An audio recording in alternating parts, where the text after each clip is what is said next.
now been whittled down to 8. Muliaina keeps it in beautifully. Oh, Toyon's the call, he's going to get another. That is electric from the Chiefs. Black guy turns it in for O'Moore. Boy, what a player he is. Well, the Rebels, as a club, are done and dusted. Eklund flying away. Lovely ball on the inside and clears through. Worked to perfection by the Blues. And the Highlanders come to town with a stacked lineup. It's Crossfield. He's looking for Muliaina. Muliaina Brumbies in a hand. And then Thomas in a hand again. Oh, and the Brumbies take one step closer to the big dance. Tēnā koutou katoa. Good evening and welcome into the breakdown. While the final four are locked and loaded in Super Rugby, Patrick Tuipulotu has suffered a Super Rugby ending injury, so we'll talk about what that means for the Blues and the All Blacks. Plus, we've got the CEO of New Zealand Rugby, Mark Robinson, joining us in studio to answer all the burning questions of our guys on the panel. Jeff Wilson, Sir John Kerwin, Mills Muliaina, great to have you all back. What did the weekend teach us? A couple of blowouts, or maybe 4 blowouts on the scoreline, but arguably the Chiefs the most convincing team of the weekend, JK. I found out that when I'm emotional, I can't really talk. Because when I saw Patrick sort of after the game, I just shook his hand. I couldn't really say anything. I was devastated. I was devastated for him, you know, missing out on the World Cup, having a great season, being a great leader for the Blues. I was devastated.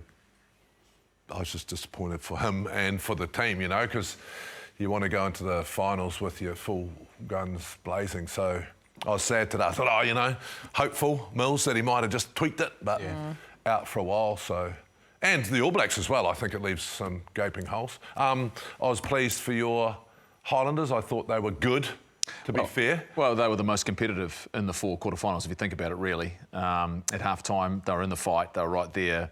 Ultimately, a couple of mistakes just after half-time. But I think we've ended up where we should have ended up. The top 4 teams through the competition. You mentioned the Chiefs. Well, a couple of the other teams are a bit shaky in patches. The Chiefs weren't in Hamilton. But they were in no danger. They were in no danger of losing that game. When you're up 31-0 at half-time, you're not going to go on and lose that game. Really hard to keep that intensity up, but they are the big mover for me. Considering what everyone's been saying over the last month about them. Yeah, but you've got to work out who's playing when. Some games, they haven't had their strongest lineup. This game matched up pretty well for them in terms of the Reds, Mills. But I thought Tupo was massive for me. I think about guys who influence performances. All of a sudden, their tight 5 was more secure. They got some outstanding work and some outstanding position to see the best of Cortez Ratama and Damien McKenzie.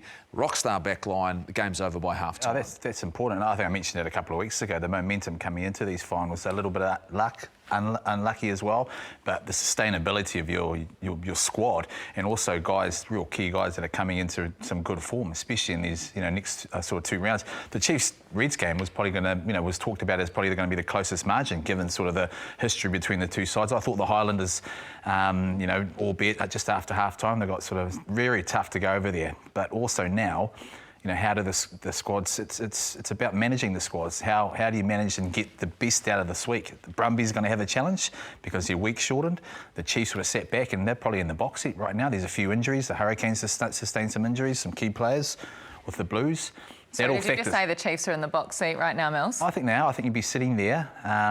No injuries. I mean, Stevenson came off, but I think... He said it. He actually might have almost picked a team. He might have... Well, I think at the beginning of the season... That's what I heard. Beginning of the season, I said the Chiefs and the Blues would make the final. And so it's kind of almost got ourselves here. The Hurricanes are just... And the Brumbies are now sort of sitting there thinking, well, they've got to go away. Wrong. I'd be happy with that result because that means the Blues get a home final. They would. It's great to hear you like something early on in the show. Outstanding. Yeah.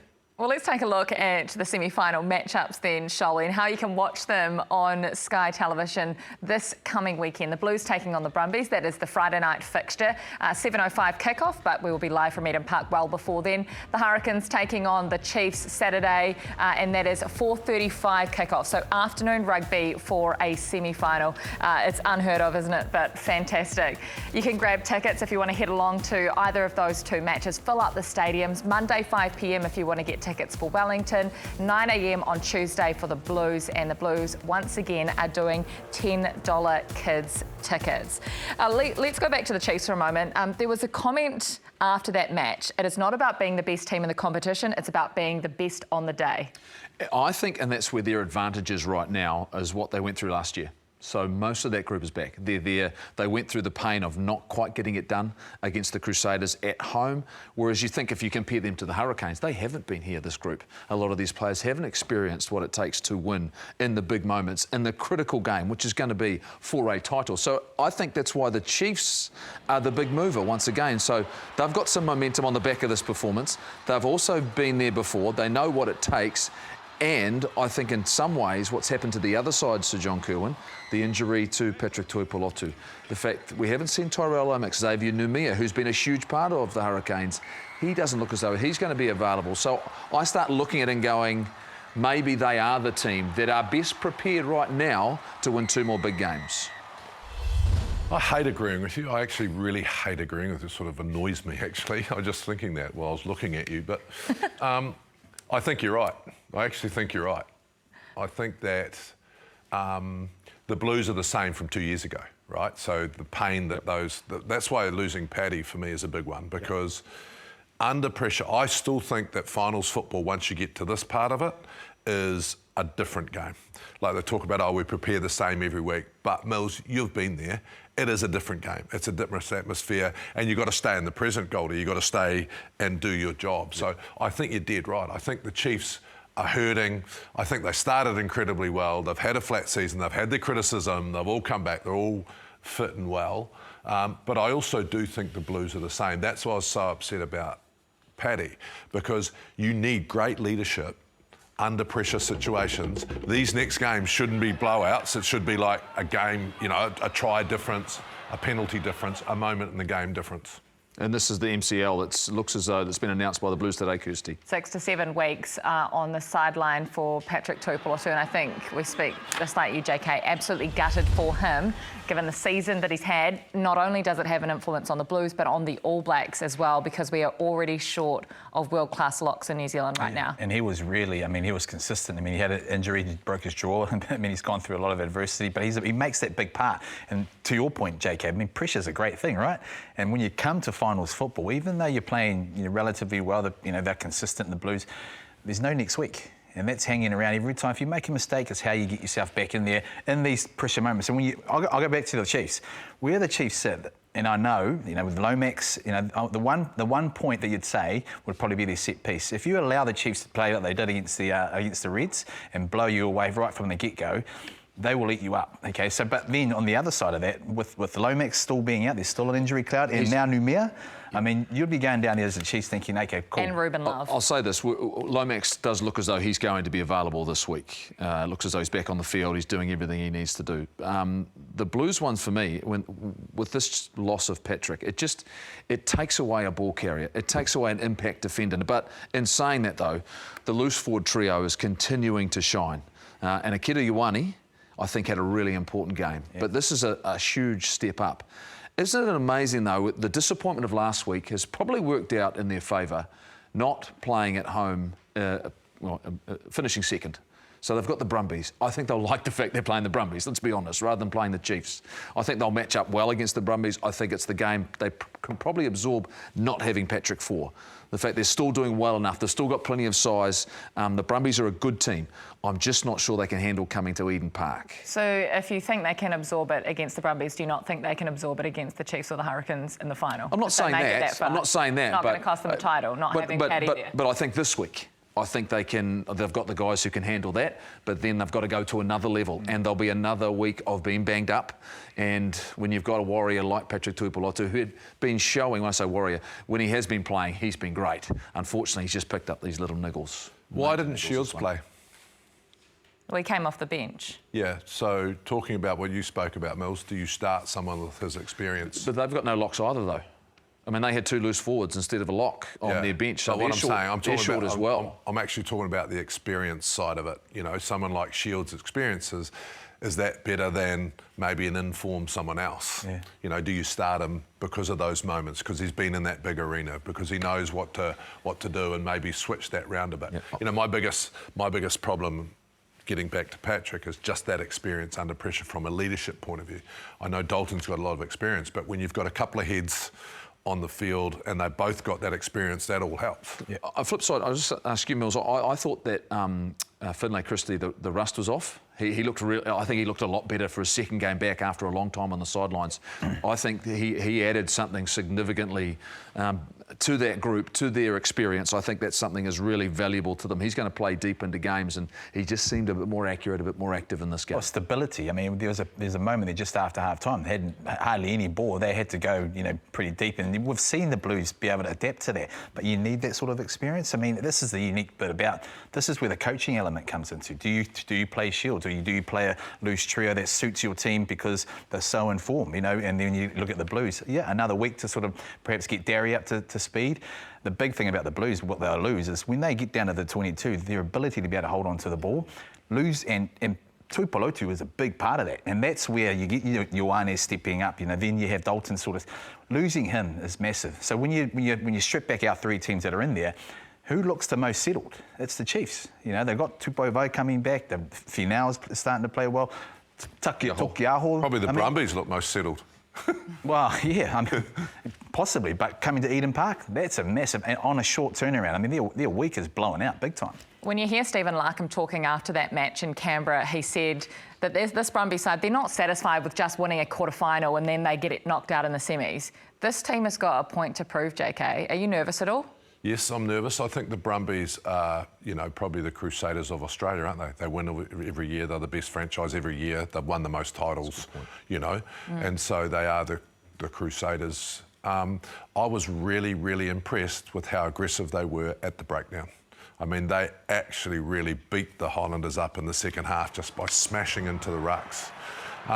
So if you don't match that physicality that they have, and when I think about the Brumbies, I think about their technical physicality at the breakdown. They're very good technically, but they hoe into it. They also know how to jump onto mistakes. I think there was a couple of loose kicks and a couple of dropped high balls, Goldie, like you mentioned, and they jump on it. So they know how to win, and you should never, ever, ever discard them. They're well organised, they've got the best team in Australia, they know how to win, they've been in this situation before. So it's a huge ask for the Blues. Do I think we're good enough? Yes, I think we're good enough. Are we really going to miss Patrick? Yes. Yeah. And so for me, you know... They've got a nice balance, right? They've got a nice balanced side. They're similar, right? I think there's players that are playing really well. Toole, you know, right at the back. Lolo Seal's playing well. Valentini needs to really step up again. But they've all sort of players, when they get to these big-time moments, haven't sort of really shone, and they've started that last week in the quarterfinals, right? Sort of always had a really good season. He's now gone to another level, so is Toole. It's important they come to Eden Park, and that Eden Park factor, that plays a big part when they're coming over, especially for an Australian team. As much as I wanted the Highlanders to win, I expected that result, because this is a Brumbies team which has certainly got plenty of experience. They've got consistency in selection. They're strong in key positions, particularly their loose forward trio. Lonergan's a good player at halfback, you know, and on the outsides they are dangerous. If you make mistakes, they're accurate in their kicking game. All the things I would expect from a Stephen Larkham coach team. And I know he's motivated and he understands what it takes to be successful. It's whether or not this team can take that step up. Look, they should have beaten that Highlanders team. Experience-wise, what they had in terms of depth. The question is now, can they take that on the road? This has really been really good for the competition. Absolutely. We needed them to win that game.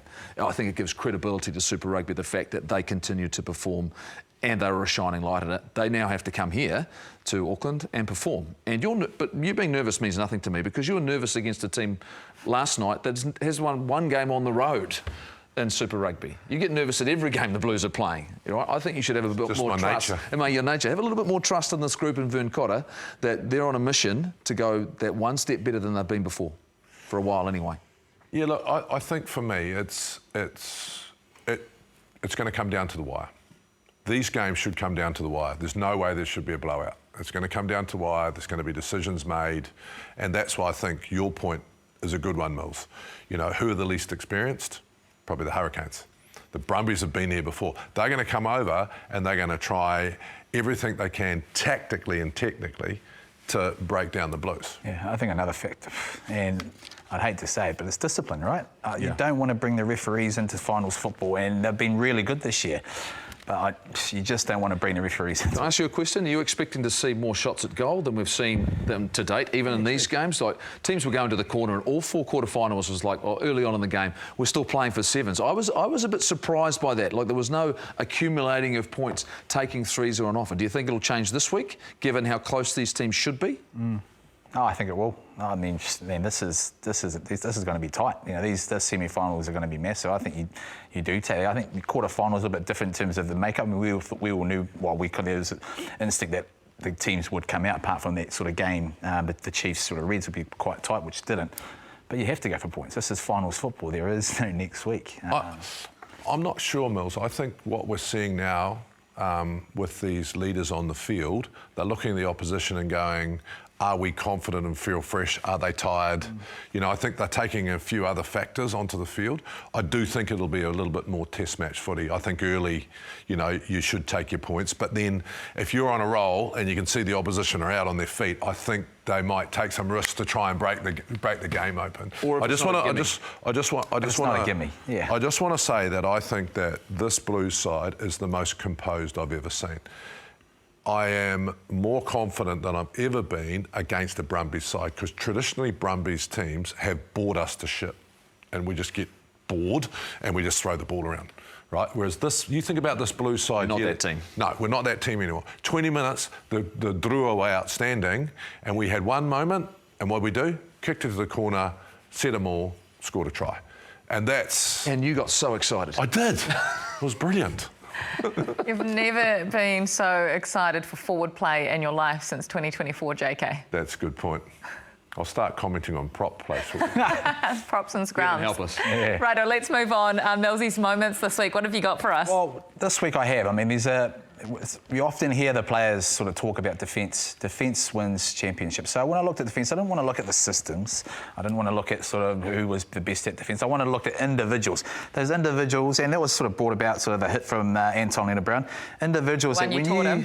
Sorry, I've got Anton, so I'll show Anton Lienert-Brown, because I think in the weekend he done very well, but they made really good decisions, right, after that. But you make big shots. And you halt the opposition. But also guys that when you're just coming around the corner or you're counter-attacking, you're thinking to yourself, hold up, maybe perhaps not running through to these guys. And Jerome Kaino was probably one of them. I mean, he could really hurt guys, especially, you know, when there's a counter-attack. That's why I didn't counter-attack to loose forwards. No way to be going into that. But they hurt you. JK here, desperation, wasn't so much a big tackle, but defensive effort to stop Ioane. Big moment, you know, big boys, big guys sort of step up. And I suppose the next guy probably epitomises just that. I mean, he had the world's biggest guns. They didn't have much on his pins, and it was Jerry Collins. Rest in peace, my good friend. But certainly he is a player that you... Was that legal? Well, it was back then. Yeah, this was definitely legal. And well, Colin Jarvis. He's going to tackle school these days. He's going to tackle school to get a week off, to get a week off the bands. I mean, but in those days, that's what you loaded up with, right? Yeah, exactly. One of the last guys is a little pocket rocket. I mean, the biggest smile, a silent assassin. There he is there. Constantly in my DMs giving me grief, but he had a great technique, JK. Yeah, he had one of the best techniques I've ever seen, Mills. You know, I'm not going to get my stick figures out, but when you look at him, his technique was perfect. Yeah. Back, bending from the hips, Goldie, and he was not. Yeah. Add courage to that and accelerating into contact. He was amazing. Yeah, and the last guy really is Andrew Blowers. You know, I thought in the early days. I mean, there's a lot of guys as well. The Iceman, Michael Jones, you know, part of that sort of era. I mean, he used to hurt guys as well. He was a guy that came off the bench quite a number of games early in his career, and he could change a game with his impact. All of a sudden, you needed someone, when everyone got a little bit tired, he would come out of the line. He would make an impact and would turn over possession. And when he hit, he stuck. He just stayed with it. He was a hitman. He was good. Mills, I'm really disappointed, mate, that I didn't make it. Did you look at any of my tapes at all? Or? I looked through all the archives, even for yourself, Jeff, and I tell you, they threw it all away. Well, that's a waste of your time. Throw it away. It doesn't take long to throw nothing away. Wouldn't have found one. Not one. Not one. Oh, that's very good from you, Mills. Do not go anywhere. Still plenty more to come on the breakdown. Next, we welcome in New Zealand Rugby CEO Mark Robinson. He is in the house, or we should say in the studio.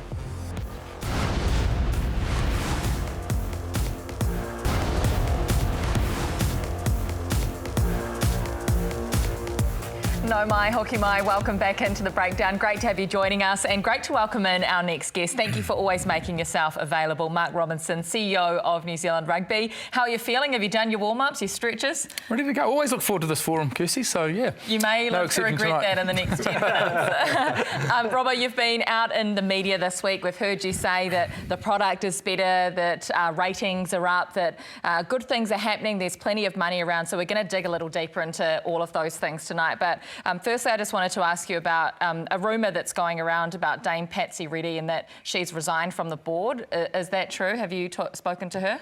That's absolutely not true, yeah.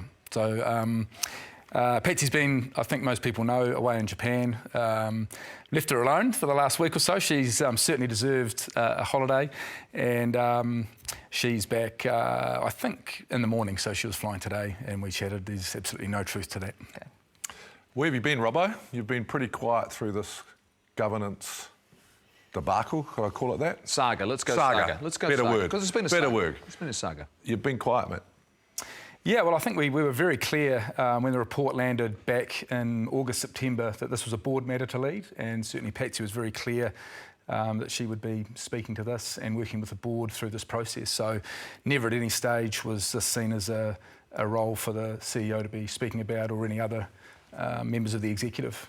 The role of staff through this has been to make sure the board is being supported with the information that it needs, as it primarily relates to the legal side of things and the Constitution, and that's where our focus has been through the team. Can I ask you a question? I can talk to where I have been though, JK, if you are really interested. So I've done a couple of trips overseas. So I've been up to the UK twice, once with Shape of Game meetings, and then talking to various partnerships. We have National Union, SANS, our Six Nations. Done a few domestic trips, road trips on the South Island as recently as last week, getting around provincial unions there. Just before that, I was in Japan on my way back up to the second trip I've done this year to the UK. So a good combination of, overseas, I guess, networking and different matters related to the global game, and some things domestically.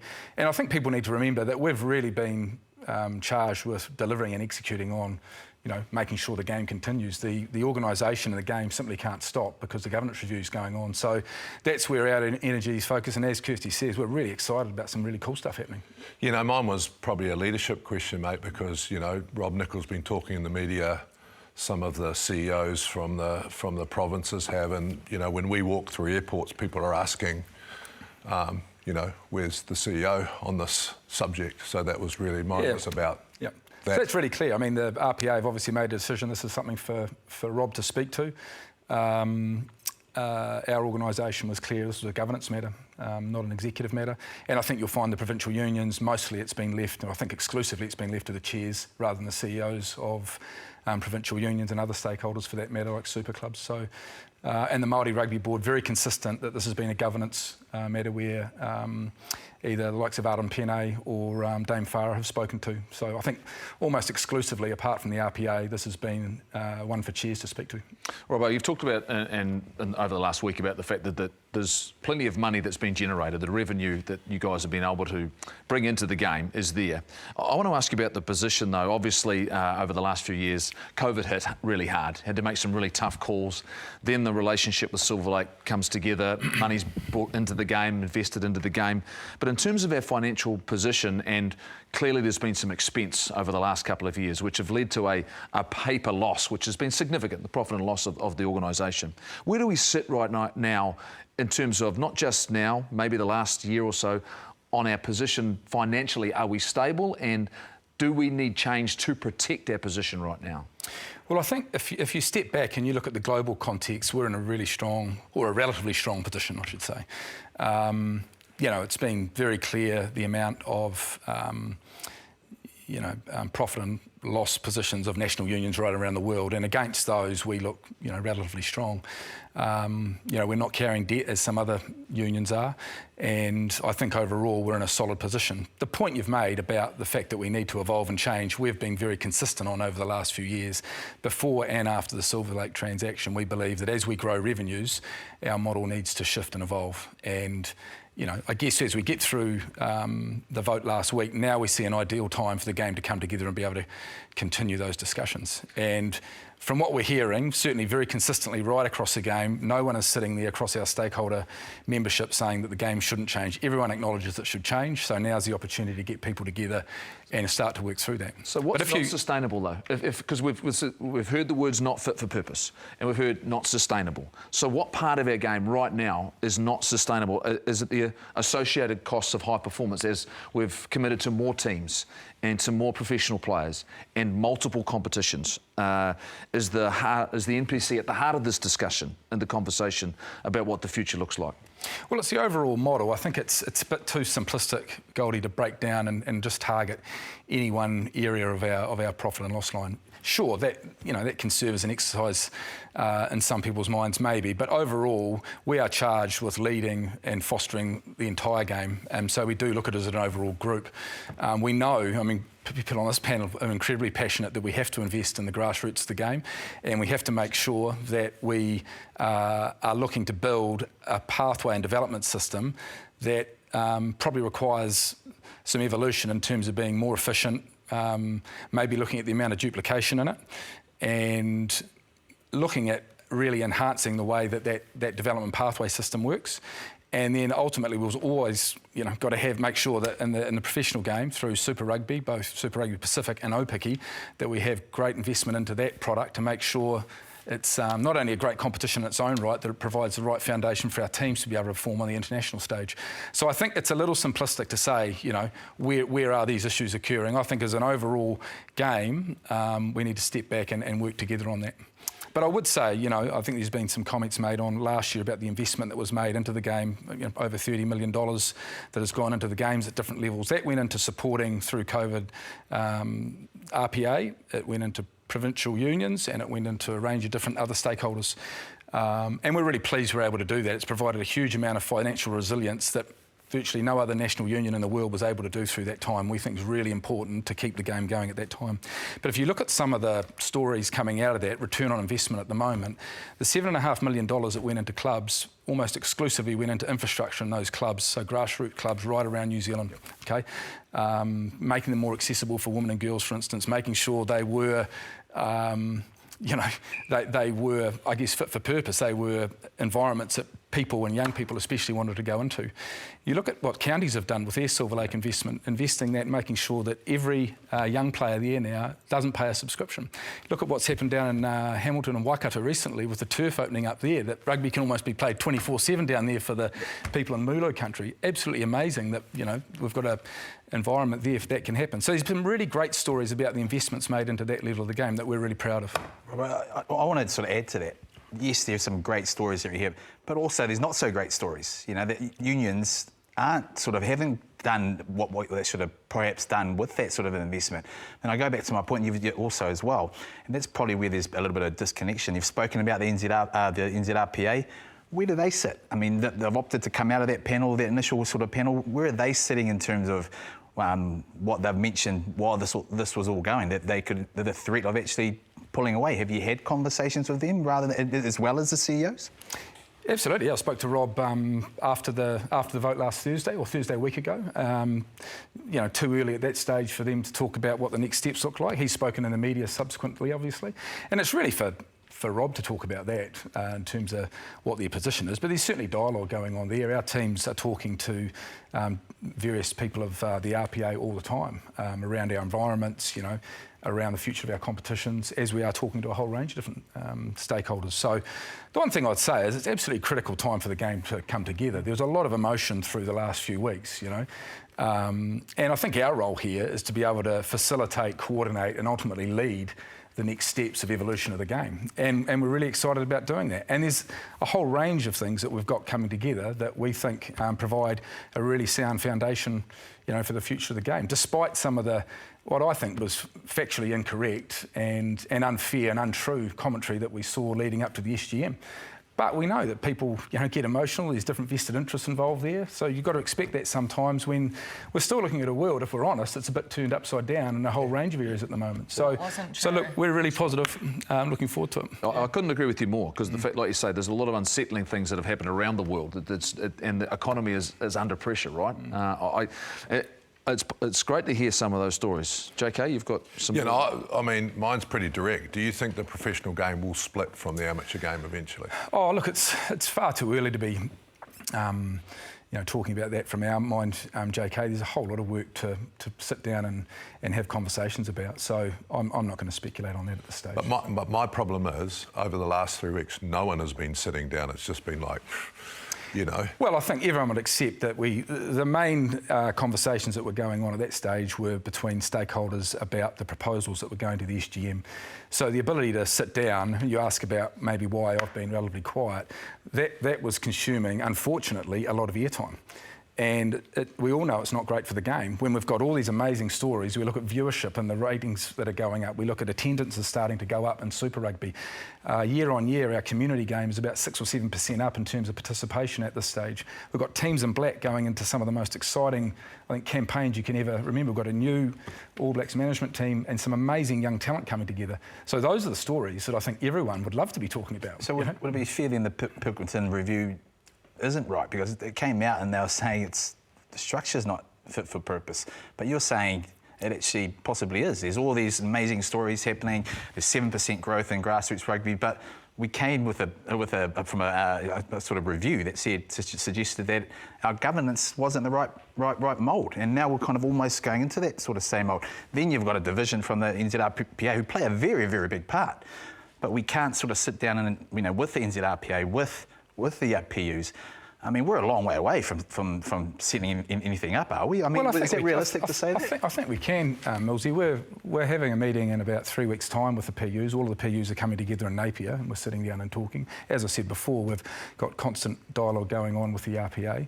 So it just was not a practical time to sit down in recent weeks and even months to talk about some of these issues when I think the governance review was the main focus for most stakeholder organisations. And in terms of everything being rosy, I think that's a bit of a, I'm not unfair characterisation of what I'm saying. I mean, I think I said to Goldie earlier that we've definitely got some evolution and change needed in our model. We've been consistent in saying that for 3 years. But notwithstanding that, we've got some incredibly positive things happening. So imagine a world where, we could come together as a game, we can right-size this model and get allocation of investment into the right areas, because as I've said consistently this week, there's over $330 million of revenue now, more than there's ever been, and get that in the right position, we could really see an even more amazing good stories being told. So I think I've been really clear, guys, that there's a balance here. We've got some challenges, there's no doubt, we've got some huge opportunities. Robbo, do you and your executive team deliver to the board the strategic plan for what New Zealand Rugby going forward? Is that how, and then they, as the group, the board, look at it and go, you know what, we concur, we support, we will look at that and say, you know what, that's the future of New Zealand Rugby. Is that how it generally works inside the New Zealand Rugby organisation, where you're working on the operational, but understanding this is what we look, because I've looked at the latest, or the last strategic plan that was put up. For the next one, is that how this new board will have to operate? You'll have to then deliver to them? Yeah, we're going into that work at the moment. Right. We're having a bit of a refresh of that work at the moment across the commercial area, with Craig coming into the role, with the community and the professional area. And that's, I think, as you described, is a pretty fair characterisation of how it would work. Yep. So you'll put the detail together, but then the board, ultimately, they'll be the ones who'll say, you know what, with all of our expertise, with all the experience, because at the moment, we're looking for the next 9 people, aren't we? That's what's going to happen. This is where the interview process will happen, finding who they might be to basically lead New Zealand Rugby forward. Would you say that's the responsibility of... That's one of the, there's a few key responsibilities for the board, but as in terms of the development of the strategic plan, that is absolutely a key role. Yep. I think the most interesting thing for me is that when you look at the voting of the PUs, of our governance, 5 unions can influence everyone else.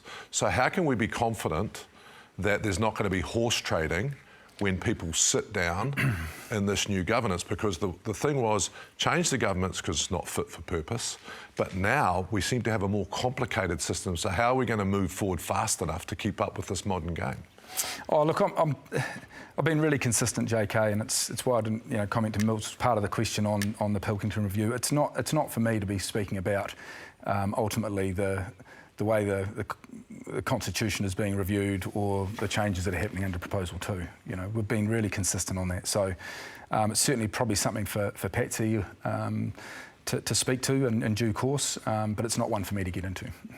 Rob, I'm going to ask you the hardest question of the night, and I just want a single answer. There'll be a new champion in Super Rugby this year. Who is it?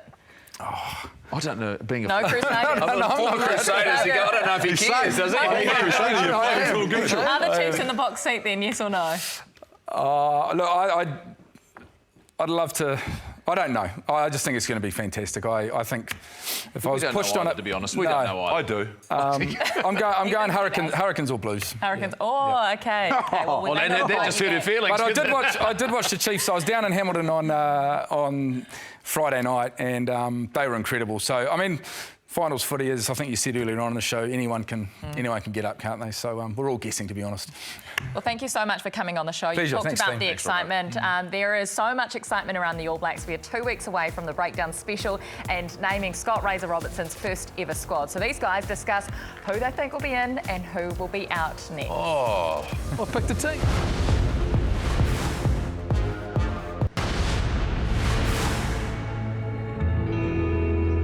Do you have to break out of that Canterbury image of you, that Crusaders image of you? Because you are, if I think of you, I don't really think of you playing in a Bay of Plenty team. I think of you in red and black. Yeah. And now you're coaching black. Do you have to break out of the Crusaders image as an All Blacks coach? I think it helped me being an All Black. I understand, my roles and responsibilities and the legacy part and all the people that have done some incredible things before me, and either in the red and black jersey or in the black jersey. So I know now that, my time, I've done. I've said my thank yous. I've said, how proud I was to represent and be a part of a great organisation. Now my role's changed. Similar in a lot of ways, just a lot bigger. But you know what it's like. You were around in the John Hardy era, the Laurie Mains era, where Hardy was accused of only picking Aucklanders. You won't want that to be something that people say about you. I want them to say I picked the best players for the All Blacks. That's the key part of it. I think, one of the cornerstones of being a great coach is to be a good selector. The management people, staff is like, you're working for me, actually. No, you work with me and we work for us and you serve each other. So the management group, selection of them and the players is really critical. And your coaching staff, absolutely paramount that you get people that can challenge you, love you, hug you, have great conversations with you, that help you be better and be connected.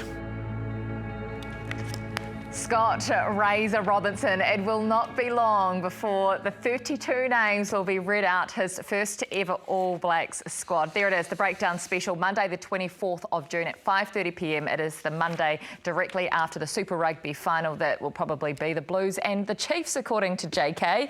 Who will be the names? Who will be the new names in the squad? Have you all got someone for me? You go first, JK. Derry. Wow, that was quick. Sam Derry. Yep. Why? I just think he's been the most improved this year. I think, he might not be 3, but he'll be 4th lock for sure. I think he's going to be in the squad. I think it's one of the positions in the All Blacks that if you're an All Black, you'd be worried about, right? I think you're going, where are we lacking depth? I think one of the only positions is actually lock. And so I think he's done enough this year. However, he's got to have a blinder this week and a blinder in the final. Well, he's got to be back first and foremost, He's back. doesn't he, He's back Jeff? next week. Because he's had such a rough run with injuries for such a young man, hasn't he? And I agree with you, JK, because the fact of when he has been out there, he's looked really, really good. I'm not so worried about the injury thing. It's the type of player I think you would need at the next level. He's certainly filled out over the last 2 years. Look, he came up from Christchurch, went to the Blues, and it took him a little bit of a while to put on the frame. I think the frame's there now for the next level. You know, it was never going to be easy to replace, and actually to say impossible, Sam Whitelock and Brodie Retallick. So we're always going to have a big hole. You know, Scott Barrett fills one of those massively. He's as good as those guys, I believe, in an All Black jersey in terms of performance. Tupou Vaya, absolutely. I'm going to then add another lock. I think you have to give him credit because the engine room of the Hurricanes has been working well, and Isaiah Walker-Leawiri Bolter. Well, he's not. I don't think he's a Bolter. Well, ultimately in a position where we need players, and their team is standing up in that position, and their type 5 has been performing well. I think he's a player who's been part of the New Zealand A side as well. I think they both make it. Well, they could both make it. Now that Patrick's out. Now that Patrick opens up. That opens it. Yeah, but I think for me, I think he's been a big mover as well. I think in this position you've got to take specialists. Yeah.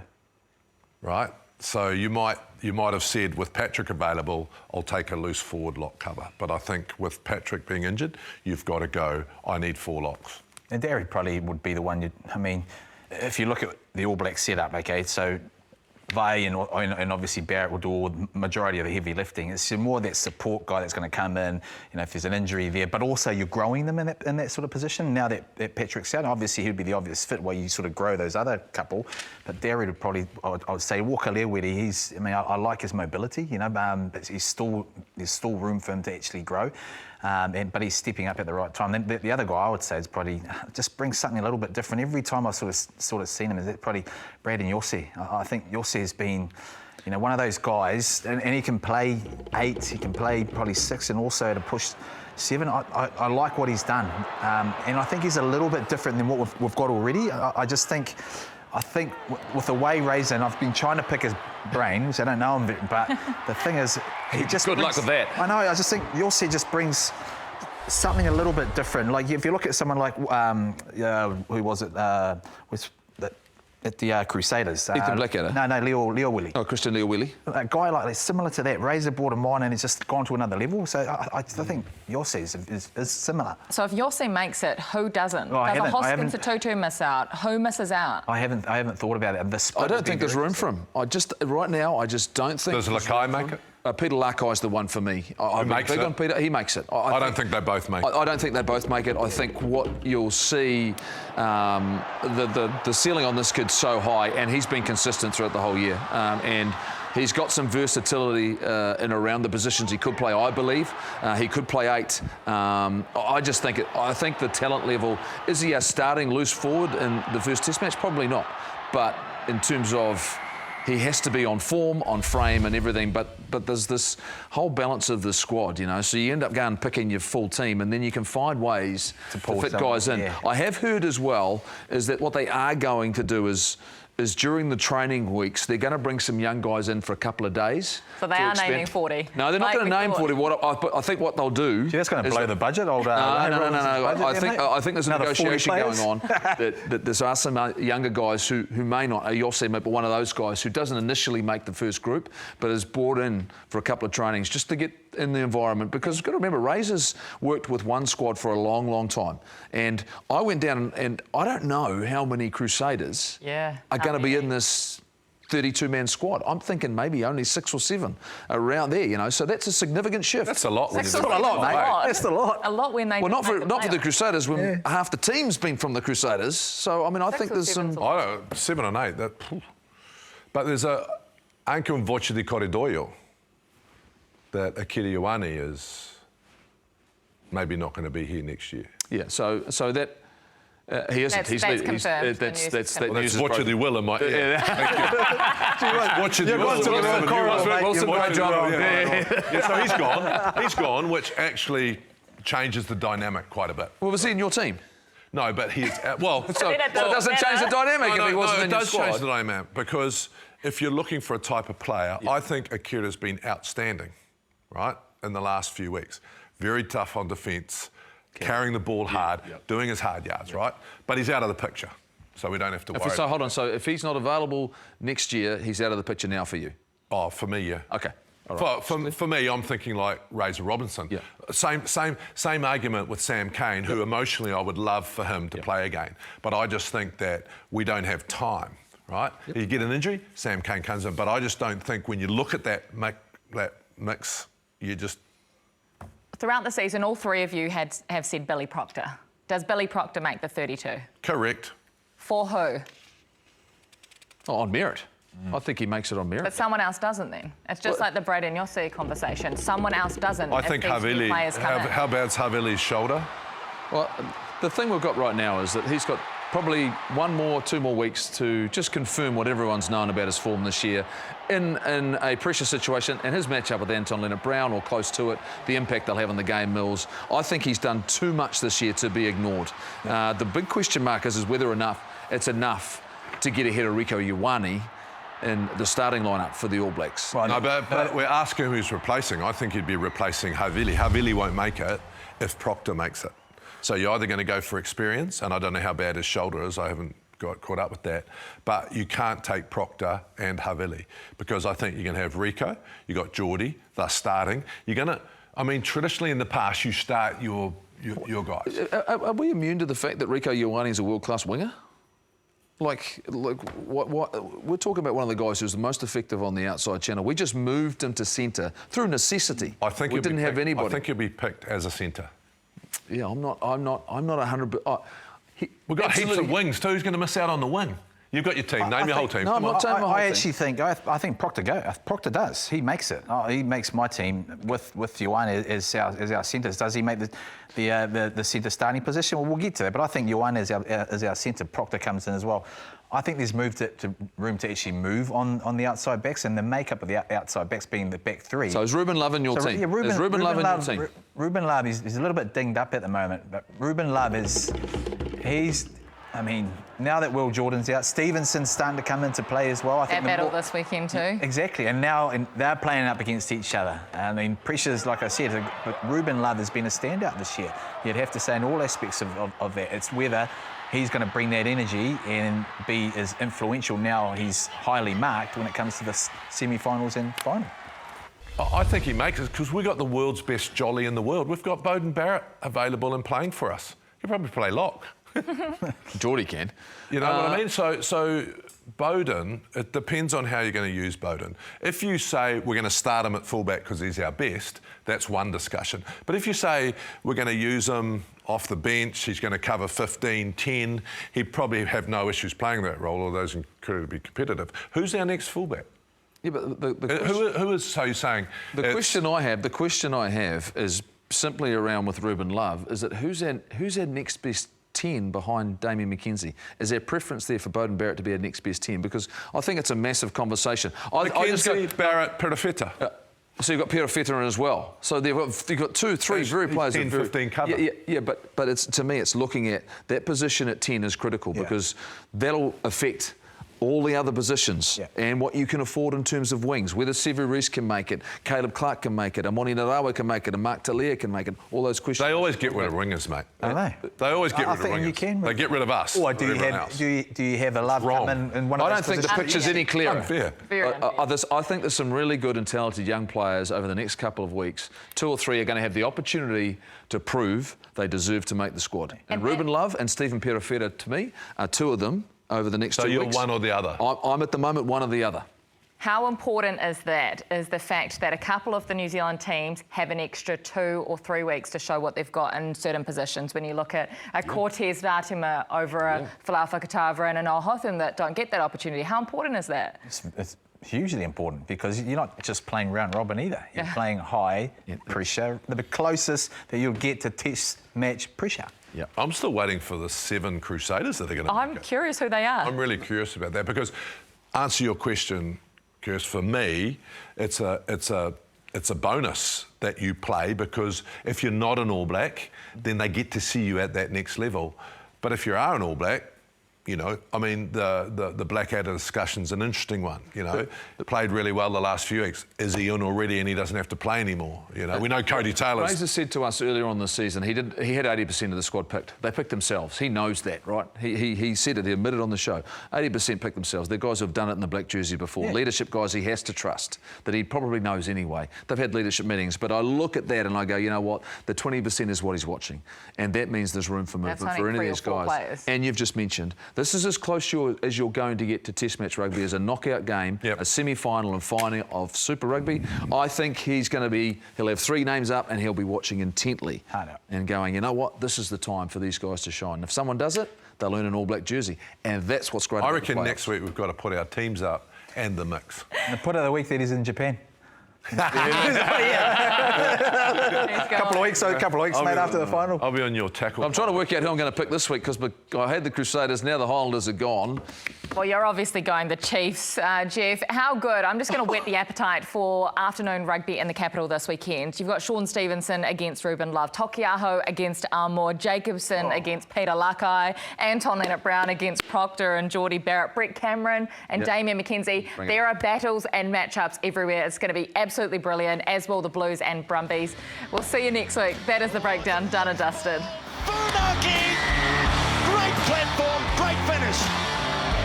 Brumbies are just a couple of metres away from the line, but it's a try. The Brumbies hot on attack. Linking up with Terranara.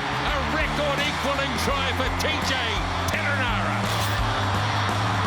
Randama regathers and the little halfback is in and the Chiefs bounce back.